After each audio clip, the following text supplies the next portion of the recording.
The new Avatar series after Avatar 7 Havens just got an update. Let's talk about it. Night Edge Media is back with yet another Avatar scoop, new villain details for Avatar Studios' Avatar Red Thunder animated series exclusive. Now, if you guys have no idea what Red Thunder is, here is a quick recap. Last year, Night Edge Media uncovered a secret Nickelodeon animation casting call for a project using the working title Red Thunder. And going through the casting call, it was pretty obvious what this was for. We knew this was an Avatar project, but it was also pretty clear this wasn't related to Avatar 7 Havens, or anything we've seen in the franchise before. The casting call was looking for two 14-year-old Native American leads named Baru and Meebs. Baru was described as a reckless but good-hearted apprentice spellsmith who's been tasked with saving the world, while Meebs is his highly intelligent, politically connected best friend. If you know anything about casting calls, they always do this. They'll replace key points from the series or franchise it's from with code words. Like with 7 Havens, they called the twins saviors instead of avatars. They also called earthbending telekinetic rock powers, which is just so funny. At the time of this original article, only a 22-minute pilot had reportedly been greenlit, and pretty much everything else was still a mystery. But now, we actually have some answers. Again, all of this is from Night Edge Media. If you prefer to read the article for yourselves, or you just want to check them out in general, as always, the link is in the description box down below. Alright, let's get into it. The start of the article is basically a short recap, also mentioning that Brian Konietzko, the co-creator of Avatar, has teased this project in the past, which he's kind of been doing this for a while now. A couple years back on Braving the Elements, he mentioned that he was working on something related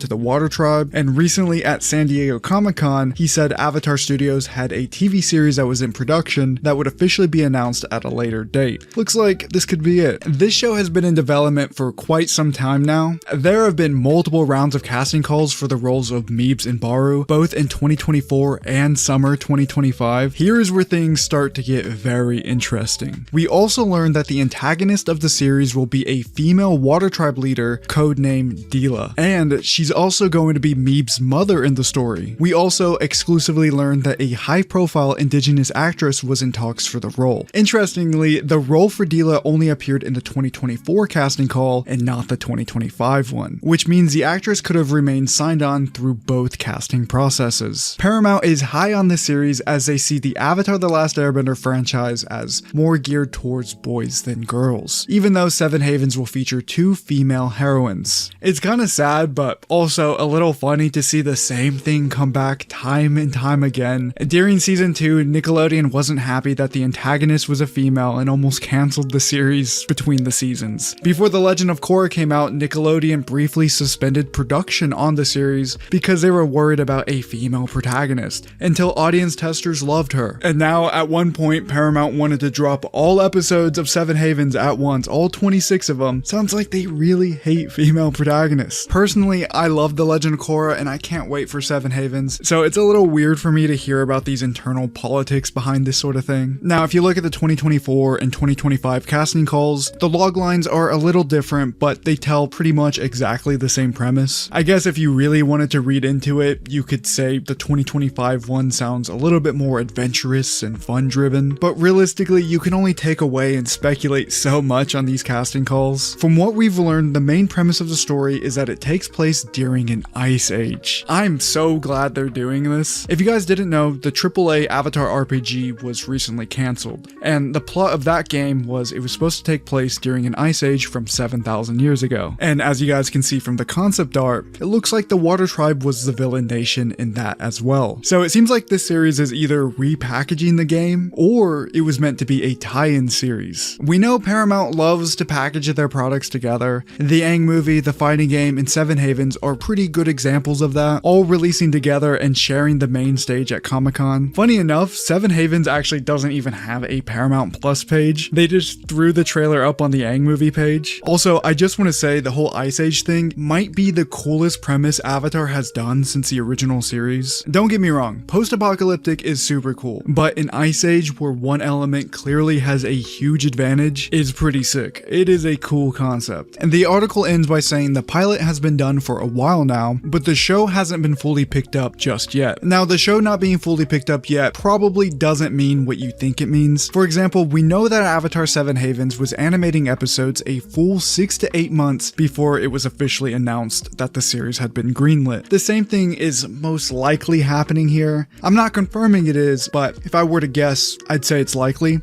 Mainly because we've recently had Brian come out and say that they have another series that's deep into production that's going to be announced soon. I do have a theory on when we might be getting this announcement. Somehow I've gotten pretty lucky in the past and have willed so many Avatar things into existence. I know it's kind of become a meme in the comment section. Anyway, if I was in charge of Paramount marketing Avatar, I would announce this series on Korra's 15th anniversary. We know that Seven Havens comes out in exactly 2 months, on October 9th. It's done. All of the episodes are finished, all 26 of them. If you air the series weekly, it almost lines up perfectly with Korra's 15th anniversary. The last episode will come out on the Friday before Korra's 15th anniversary. Say the series ends on a high note, Korra's name is finally cleared, Korra fans are celebrating, Avatar fans are excited for what's next, Pavi saves the Seven Havens, she saves the world, it's perfect, everything's great, people are feeling good, and then you have 6 days. You sit with the ending for 6 days, and then you do it, you make the big announcement, you announce what's coming next and when it's coming out. It really doesn't get more perfect than that. Realistically, we could be seeing this series a lot sooner than you'd initially think. It took Seven Havens 2 years to finish animating both seasons. Depending on how long this series is and how long it's been in production, we could be seeing this series at the end of next year or maybe early the year after that. Anyway, let's show Paramount how excited we are for more Avatar content, so leave a like and comment down below to help spread the reach. Maybe if we're lucky, someone at Paramount will see this and we'll get them to release Seven Havens weekly. Alright, that's it for today. Like, subscribe,